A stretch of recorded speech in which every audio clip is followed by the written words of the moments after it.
सध्या सोशल मीडियावरती एक मोठा दावा व्हायरल होतोय की 27 मार्च 2026 रोजी भारतभर पेट्रोल पंप बंद राहणार आहेत। पण ही बातमी खरी आहे का? नेमकं काय सुरू आहे?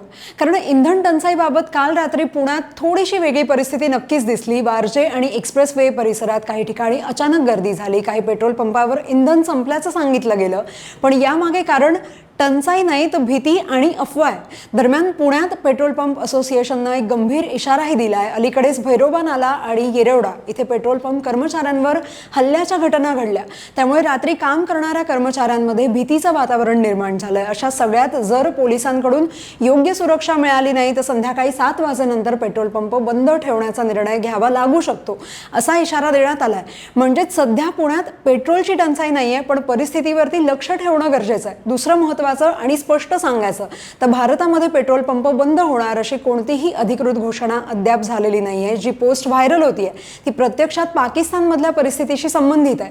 तिथे पेट्रोलियम डीलर्स असोसिएशननं काही मागण्यांसाठी बंदची घोषणा केली आहे। म्हणजेच भारतासाठी हा दावा पूर्णपणे फेक आणि दिशाभूल करणारा ठरलाय। त्यामुळे अफवांऐवजी फक्त अधिकृत माहितीवरच विश्वास ठेवा। तुमच्या इथल्या पेट्रोल पंपांची काय परिस्थिती आहे कमेंट करून नक्की सांगा आणि फॉलो करा लगाव बत्ती।